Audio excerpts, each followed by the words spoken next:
주식, 암호화폐, ETF까지 원픽 리포트. 가장 최근 오늘 아침에 제가 그 뉴스 본 거에 의하면은 장유샤가 가장 큰 권력을 갖고 있다. 실제적으로 그 확인이 된 것 같습니다. 그 러시아 방문하는 한 열흘 동안 소식이 없다가 온 다음에 죽었다는 소리도 있고 암살됐다는 소리도 있고 총격전이 벌어졌다는 얘기도 있고 그런데 지금 이제 12월 10일 기준으로 보면은 장유샤가 건재하고 있고 권력도 가지고 있고 오히려 힘든 것은 시진핑이다. 시진핑이 힘든데 시진핑이가 이제 그 상징적인 권력을 갖고 있는데 네. 군권을 잃었습니다. 군권. 그러니까 중국이란 나라는 투표를 하지 않기 때문에 그 권력의 기반이 군부입니다. 모택동이가 그렇게 얘기했었죠. 권력은 총구에서 나온다. 이제 중국의 가장 중국 권력자들의 아주 정말 금원 중의 금원입니다. 권력은 총구에서 나온다. 그런데 그 총구를 잃은 것이 아니라 총구를 뺏긴 겁니다. 그러니까 정적한테 총구를 뺏긴 거예요. 그러니까 그러면은 장유샤가 정적이냐? 친구였죠. 몇십 년 동안. 그런데 최근에 와서 적이 됐습니다. 적이 된 이유를 두 가지로 볼 수 있는데 하나는 인간적인 그 배반입니다. 시진핑이 10년 하고 끝나야 되는데 영구히 할 수 있는 그 권력을 장악한 다음에 정말 절친이었던 평생의 친구였던 나이는 장유샤가 한 2살 많아요. 근데 장유샤 아버지하고 시진핑 아버지가 모택동 밑에서 게릴라전을 같이 했고 그리고 어렸을 때부터도 그냥 같이 잘 알고 지내던 사이였습니다. 그리고 계속 시진핑의 권력을 장유샤가 2인자로서 계속 도와주고 있었죠. 그런데 그 권력을 이제 영구히 장악을 한 다음에 뭐라고 그랬냐면은 그 장장군은 은퇴 안 하느냐고 이런 식으로 얘기를 한 거예요. 그러니까 아마 그것이 충격적으로 그 영향을 줬을 겁니다. 그리고 또 하나 큰 사건은 시진핑을 지지하는 시진핑이가 뽑아놓은 권력자들 장군들이 대부분 복건성 출신입니다. 후지엔 복건성 출신이고 그 사람들은 바다를 건너서 대만을 점령해야 된다는 것을 중국 군사 전략의 가장 큰 목적으로 삼는 사람들입니다. 그런데 장유샤 장군은 그쪽 사람이 아니에요. 그 장유샤는 또 월남전에 참전했던 1979년에 월남전에 참전했던 장교 출신인데 월남전에 가서 이 사람이 느낀 것이 미국이 정말 무서운 나라다라는 사실을 아주 절절하게 느꼈습니다. 그 월남전에서 졌어요, 중국이. 인명피해로 보면은 상대도 안 되는데 그때 월남군한테 미국이 모든 그 중국군의 움직임을 다 가르쳐 준 겁니다. 그래서 그냥 숨어 있다가 그래서 중국군이 정말로 그 월남 가가지고 아주 거의 망신을 당하고 왔죠. 그 경험이 있어가지고 절대로 미국을 건드리면 안 된다라는 그 군사 철학을 갖고 있는데 시진핑이 자꾸 전쟁하겠다고 그러고 더군다나 해보지도 않은 바다에서의 전쟁을 하겠다고 그러고 그래서 거기서 그 정책 갈등이 있습니다. 있다 보니까 이제 시진핑이 한테 그 장유샤가 이제 대든 것이죠. 대들게 되고 그것도 우리가 이제 어떤 그 공식적인 문헌 가지고 안 게 아니라 그 중국에서 큰 그 공산당 간부들 다 모여서 회의를 하고 회의를 마치고 시진핑이 걸어 나가는데 전부 시진핑 향해서 박수를 쳐야 되는데 장유샤가 등을 돌린 거예요. 그 장면이 나와서 그때부터 이제 많은 그 중국을 관측하는 사람들 중국 연구자라고 안 그럽니다. 중국 옵저버 차이나 워처라고 그러죠. 그 차이나 워처들이 이거 권력에 문제가 있다라고 보기 시작했고 그것이 지난 10월 17일 날 공식 확인된 것이 그 상장 중국은 이제 대장이 없고 상장이 별이 3개가 제일 높습니다. 그러니까 우리로 치면 대장급 장군인데 상장급 9명이 공식적으로 군적 박탈, 당적 박탈됐다라고 중국 국방부에서 발표했는데 그 9명의 장군이 전부 친 시진핑이었습니다. 그거 하나만 보더라도 이게 지금 시진핑의 군권이 많이 훼손되고 있다는 것은 그 사실이고 그리고 장유샤가 이 반대편에서 계속 맞짱을 뜨고 있다는 것도 사실입니다. 보니까 또 중국 군망과 해방 군보는 장유샤의 러시아 방문 기사를 짧게 보도한 뒤 돌연 삭제했다가 또 다시 복원했다라고 하더라고요. 이는 일반적인 군 고위급 외교 절차와는 완전히 다른 방식인데 이 중국이 장유샤 관련 정보를 이례적으로 관리 통제하려는 이유 아무래도 이 방금 말씀하신 그런 권력 다툼?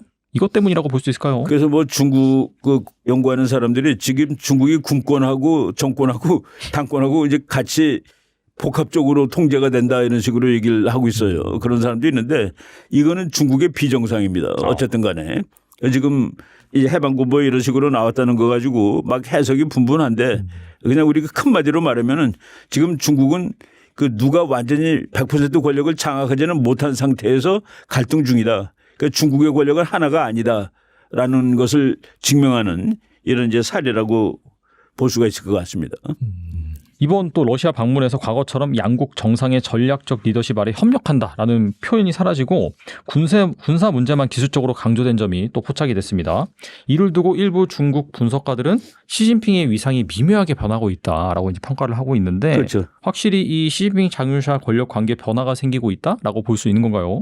제가 그 방금 그림을 보고 분석한다고 그랬는데 네. 정상 그러니까 시진핑 얘기가 빠지는 겁니다.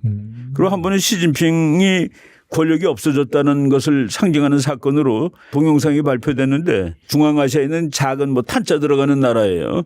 그 나라 대통령이 오고 시진핑이가 만났는데 시진핑 집에서 만났습니다.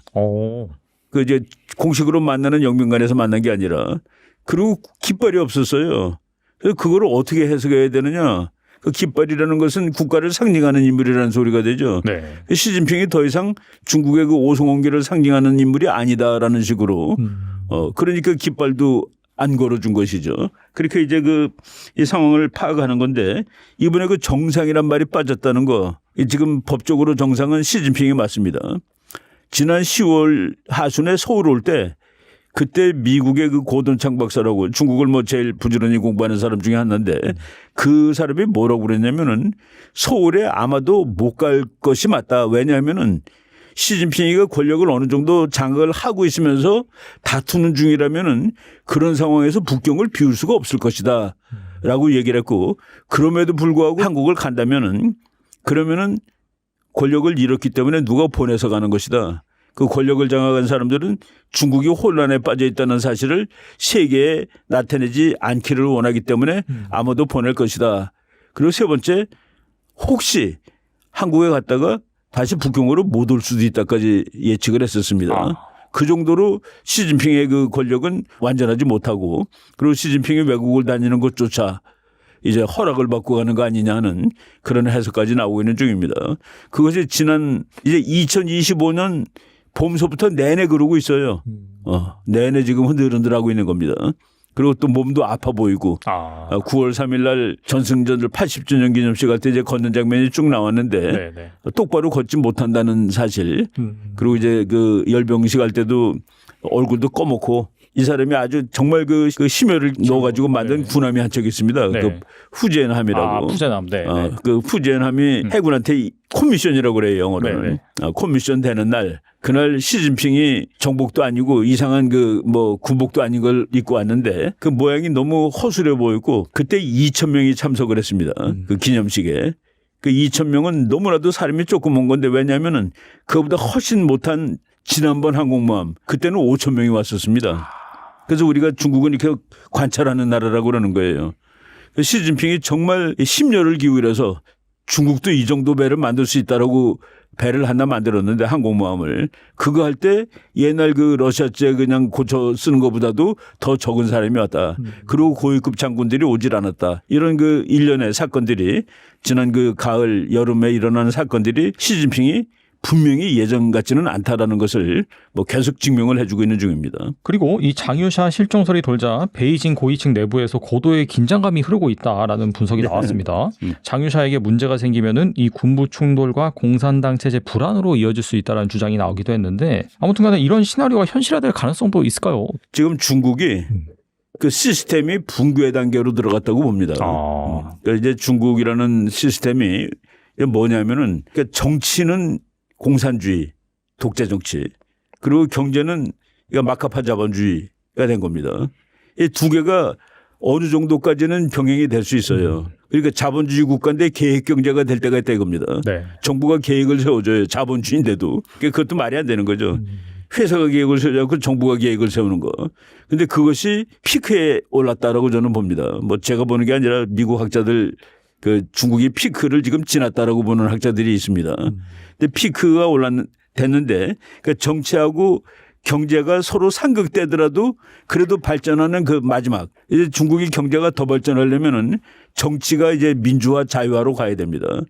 그러니까 미국식 자유주의, 미국식 자본주의로 가야지 중국의 경제 발전이 더 이상 지속될 수가 있는데 그걸 하게 됐을 때 무슨 문제가 생기냐면은 지금 중국의 공산 독재 정권이 붕괴의 위기를 감수해야 될지 모르게 되는 겁니다. 국민들이 자유롭게 됐는데 이 정권이 유지가 될까요? 국민이 자유롭게 됐는데 더군다나 중국은 단일민족도 아니고 위구르라든가 티베트라든가 만주라든가 저쪽 강남이라든가 대만이라든가 네네. 홍콩이라든가 전부 튀어나가겠다고 그러는 사람들이 많은데 중앙정부가 민주화됐을 경우에 그 사람들이 나는 중국이야 그럴 가능성이 별로 없습니다. 그래서 이 국가의 분열을 감수해야 되고 바로 이 딜레마입니다. 그러니까 중국 정권이 지금까지는 채찍질 해가지고 경제를 발전시켰는데 지금은 채찍을 놔야 되는데 놓으면은 자기가 안전하겠느냐. 이것이 중국 공산당 정권이 최대의 딜레마가 되는 것이죠. 그래서 저는 그러고 있다가 폭발하는 쪽으로 예상을 합니다. 중국이 개혁 개방을 하고 야 나는 이제 구시대의 지도자니까 떠나고 새로운 민주 지도자를 옹립하겠다라고 할 가능성은 별로 없거든요. 그 정치가들이 그렇지 않겠습니까? 근데 자기가 개혁 개방을 하고 살아남을 가능성도 또 없고. 그래서 지금 그냥 미국 학자들은 리폼을 해야 된다 중국이 마지막으로. 근데 리폼을 한다는 것은 진짜 자유주의 체제. 근데 진짜 시장에 맡기는 거 뭐를. 근데 그거를 중국이 과연 할 수 있겠느냐 큰 의문이다라는 얘기죠. 우선 이제 이 중앙위원회를 먼저 이해를 해야 되는데요. 중국 공산당 중앙위원회는 실질적인 그 핵심 권력 기구죠. 중국 공산당 당장에 의하면 5년에 한 번씩 열리는 공산당 전국 대표대회가 있어요. 5년에 한 번 열리고 그러니까 한 2주 정도 열리니까 4년 한 350일은 이제 회의가 안 열리는 거잖아요. 네네. 대표 기구지만. 당장에 보면 당 강령에 보면 중국 공산당 전국 대표대회가 폐회되는 기간 동안은 중앙위원회가 당을 대표한다 이렇게 돼 있습니다. 그럼 이제 지금 말씀하신 대로 중앙위원들이 205명, 뭐 후보위원이 100 몇 명, 170 몇 명 그래서 한 대개 400명으로 기수마다 달라요.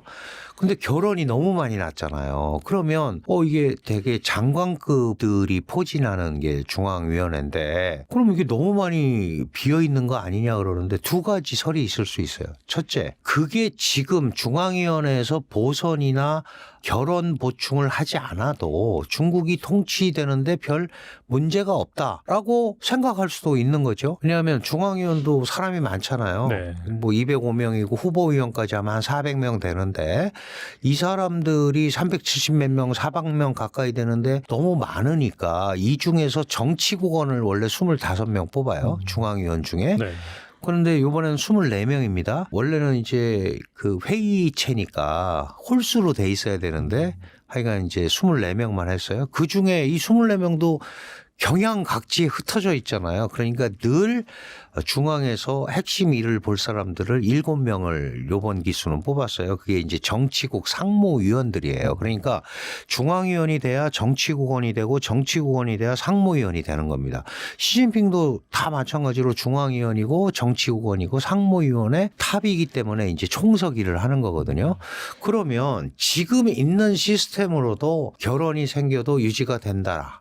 라고 볼 수 있는 거고 다만 이제 그 중앙위원회가 뭐 결혼이 몇 명 난 것보다 더 중요한 거는 중앙군사위원회가 7명으로 구성이 돼 있는데 지금 낙마한 사람이 3명 이렇게 있잖아요. 그리고 요번에도 그 부주석 1명만 밑에서 끌어서 옮겼단 말이죠. 위원들을 보충을 안 했어요. 그러니까 두 가지 시각이 또 있을 수 있습니다. 이 인원 가지고도 군부 통제가 가능하다. 아니면 군부 군부에 자기가 인사를 못할 만큼 권력이 약화된 거 아니냐.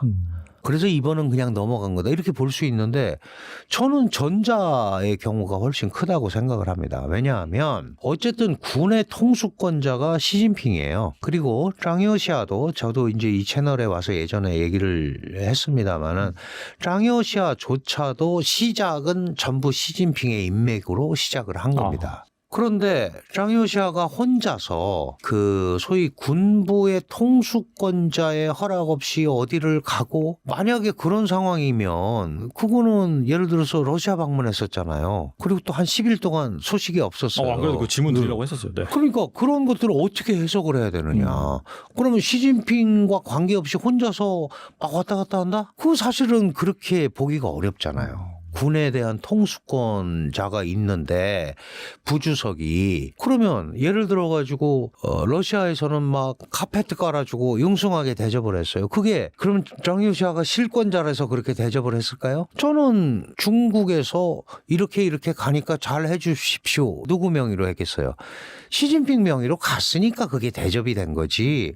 안 그러면은 비워놓고 갈 수도 없고 갔어도 그런 대접을 못 받는다. 그렇다면은 예전에 우리가 짱여시아가 저는 이제 실권을 잡기가 어렵다라는 거를 여러 번 설명을 드렸었는데 그런 단계까지는 아니고 아마도 시진핑과 짱여시아의 협의하에 움직이고 있는 거 아니냐. 그렇다면 원래 우리가 뭐 저런 소위 어떤 조정을 하거나 이럴 때는 음모를 꾸민다고 하잖아요. 약간 양모, 서로 내놓고 작전을 짜서 이게 흐름을 잡은 게 아닌가. 그러니까 짱여시아와 시진핑이 뭐 타협을 했는지 어떻게 했는지는 모르겠으나 짱여시아의 입장에서는 시진핑이 실권자고 사실은 통수권자이기 때문에 그거를 벗어나는 일을 하기가 어려워요. 물론 시진핑을 군부 내에서 시진핑보다 더 큰 권력을 만약에 이전에 주장했던 사람들 의도대로 가질 수 있다면 그러면 다른 부분들이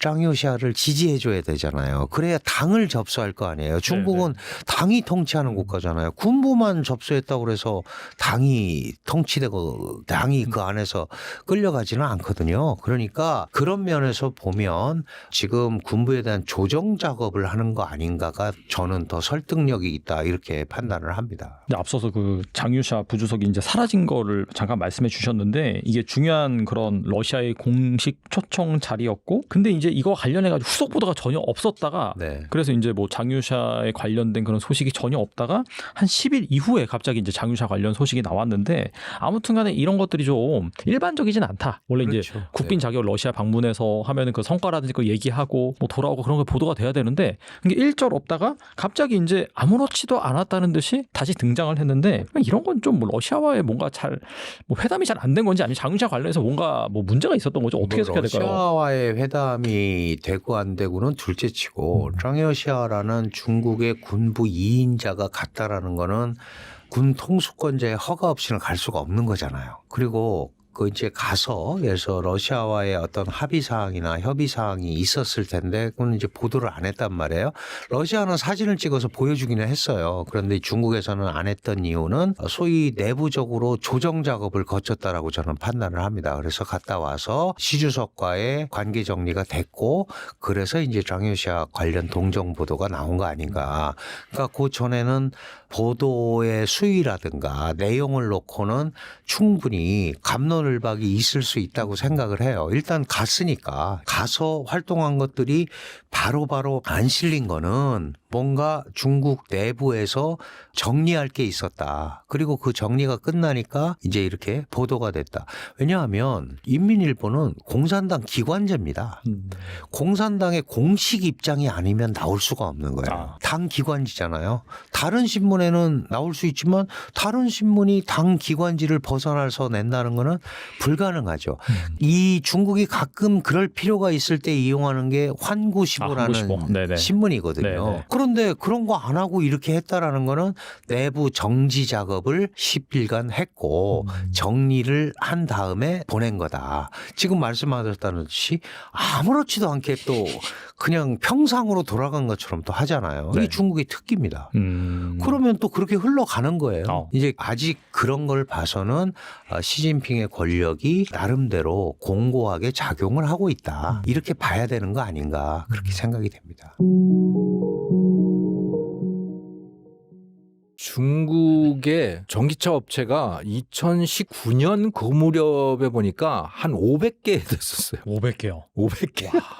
우리나라가 지금 3개인가요? 우리나라 현대차, 기아차, 그렇죠. 뭐 그다음에 그 GM. 네네. 그것도 있고 그다음에 쌍용차가 그 KG 쌍- 모빌 예, 그 예. 바뀐 게 있죠. 쌍용차 네네. 4개군요, 우리는. 네. 500개가 있었어요. 500개가. 야. 몇 년 안 돼요. 근데 다 망하고 지금 몇십 개로 남아 있는 그런 상태인데, 근데 그 뉴욕 타임스가 얼마 전에 이런 데이터를 발표를 했더라고요. 중국의 자동차 생산 캐파가 얼마냐? 2024년 기준으로 해서 봤을 때 5,100만 대더라고요. 생산 캐파가. 근데 내수가 2,600만 대예요. 내수로 팔린 게. 절반밖에 안 되네요. 예. 그럼 수출이 돼야 될 거 아닙니까? 수출이 560만 대인가 그렇더라고요. 그러면 거의 한 2천만 대 정도가 그냥 놀고 있는 거예요. 그건 망할 수밖에 없잖아요. 그러니까 계속해서 망할 수밖에 없는 거예요, 지금.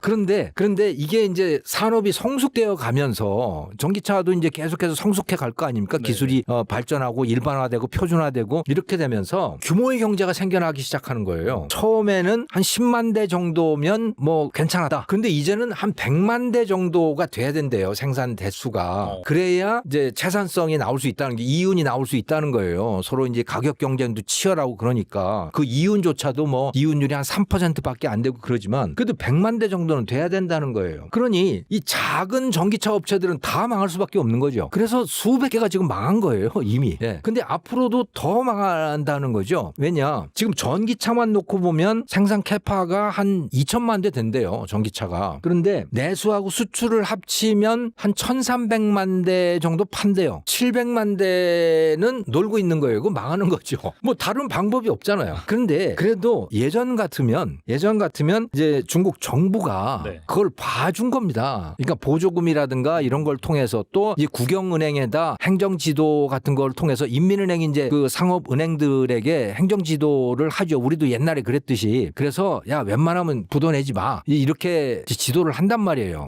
중국 중앙정부에서 예, 은행들에. 근데 이제 그걸 안 하겠다는 쪽으로 방향이 바뀌었어요 지금. 그래서 그 내권이라고 하는 그러니까 반내권 정책을 쓰는 거거든요. 여기서 중국 그러니까 한자로 내권인데 그 내권이라고 하는 거는 출혈 경쟁 뭐 이런 겁니다. 소모성 출혈 경쟁, 제살 깎아먹기 경쟁 뭐 이런 거 있잖아요. 왜 우리들끼리 이렇게 경쟁을 하는 거야? 그러니까 이렇게 생산 캐파가 남아 돌다 보니까 다 덤핑을 할 거 아닙니까? 그러니까 다 같이 망하잖아. 그러지 말자라고 해서 이제 중국 중앙정부가 반내권 정책을 하기 시작했어요. 그런 거는 살려둘 기업들을 살려두는 걸로 이제 정한 겁니다. 어떤 기업도 요거는 살려야겠다. 그리고 나머지는 그러면 살리지 않겠다라고 하는 기업들이 있을 거 아니에요? 근데 그들로 하여금 가격을 못 낮추게 지도를 하고 있는 겁니다. 지금 가격 경쟁을 하지 말라는 거예요. 가격을 안 낮추면 어떻게 되느냐? 안 팔리죠. 그렇죠. 안 팔리면 망하죠. 근데 은행에서 더 이상 거기다가 대출 롤오버를 안 해주죠. 그럼 그냥 망하는 거죠. 그래서 망해가고 있는 거예요. 예, 아주 급속히 망해가고 있는 그런 상황이다. 그러니까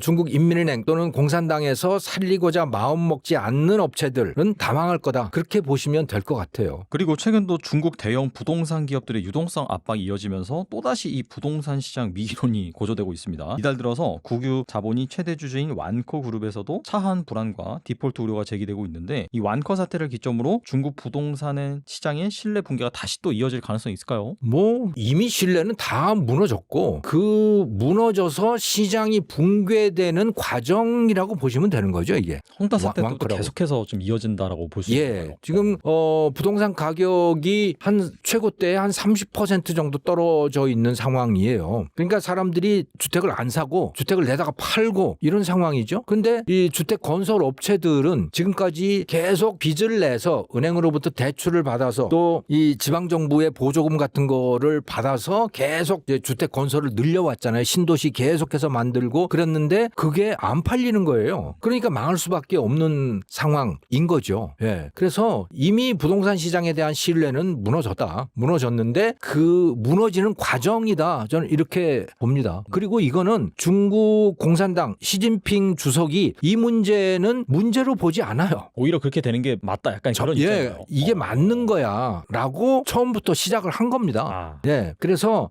방주 불초라고 하는 말을 했거든요. 시진핑 주석이 직접. 방이라고 하는 거는 주택이에요. 방주, 이건 주거용이다. 주택은 사는 거지 사는 게 아니야. 뭐 이런 거죠. 투기용이 돼서는 안 돼라고 하는 거죠. 근데 실제로 중국 사람들이 주택을 투기 대상으로 봤던 건 분명한 사실이거든요. 그러니까 그거는 시진핑이 용납할 수 없는 거예요. 네. 그래서 야 이거 안 되겠다. 그래서 이제 그 주택 건설업체들에게 대출을 끊어버린 겁니다. 롤오버를 해주지 않은 거예요. 그리고 대출금을 회수하기 시작한 거예요. 네. 그랬더니 다 망하기 시작한 겁니다. 이게 지금.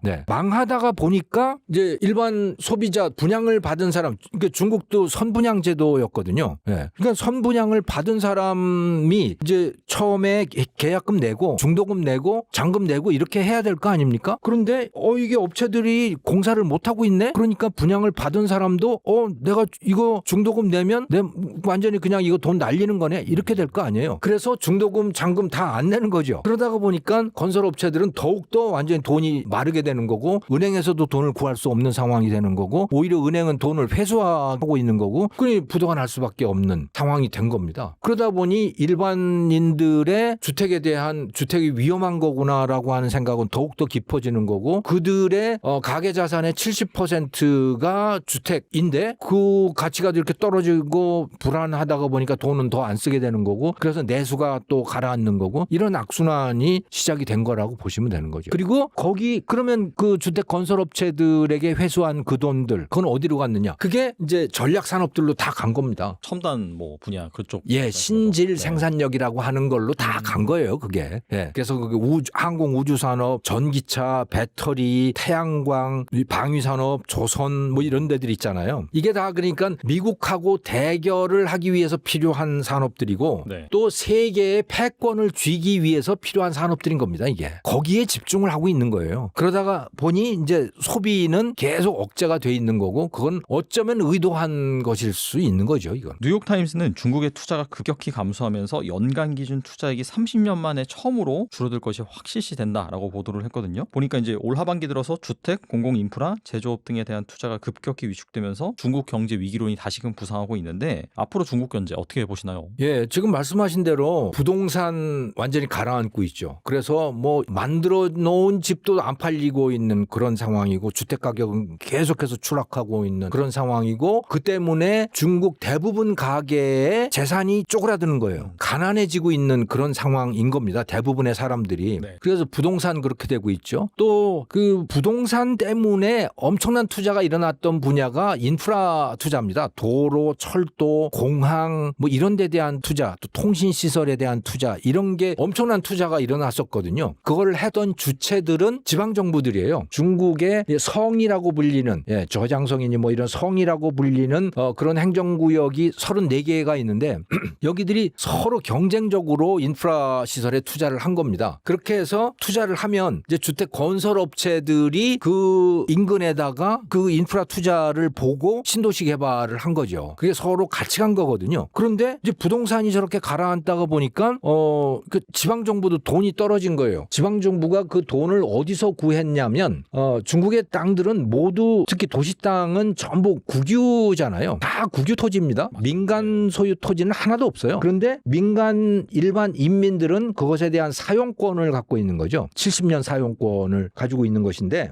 지방 정부들은 그 땅에 대한 이용권을 매각을 해서 주택 건설업체들한테 이용권을 매각해서 그 돈을 가지고 인프라 건설을 한 겁니다. 그런데 부동산이 가라앉다가 보니까 건설업체들이 그 땅을 이용권을 사들일 수가 없잖아요. 더 이상 도시 개발을 할 수도 없는 거고. 네. 그러다가 보니까 지방 정부들도 돈이 마르게 된 거고 지방 정부가 그걸 하기 위해서 또 대출을 많이 받았는데 그 대출도 상환하기 매우 어려운 상황이 되어버린 거고 돈줄은 마르고 이러다 보니까 인프라 투자도 할 수 없는 거예요. 그리고 또 그 지방 정부들이 주도가 되어서 전기차라든가 이런 소위 신질 생산력에다가 또 보조금 주고 그래서 투자를 굉장히 많이 했는데 그것도 지금 다 쪼그라들고 중앙 정부가 거기에 거기에다가 설상가상으로 반내권 정책이라고 하는 거. 그래서 가격 인하 못하게 하는 그런 정책을 펴다가 보니까 더욱더 이제 부도나는 데가 많아진 거고 뭐 이렇게 된 거죠. 네. 그래서 이런 상태는 이거는 특히 부동산과 인프라에 대한 투자가 줄어드는 거 이거는 뭐 필연적이고 이건 돌이킬 수 없다고 봐요. 이거는 기본적인 중국 지도부의 입장이 그러하기 때문에 이거는 돌이킬 수 없는 일이다라고 보는데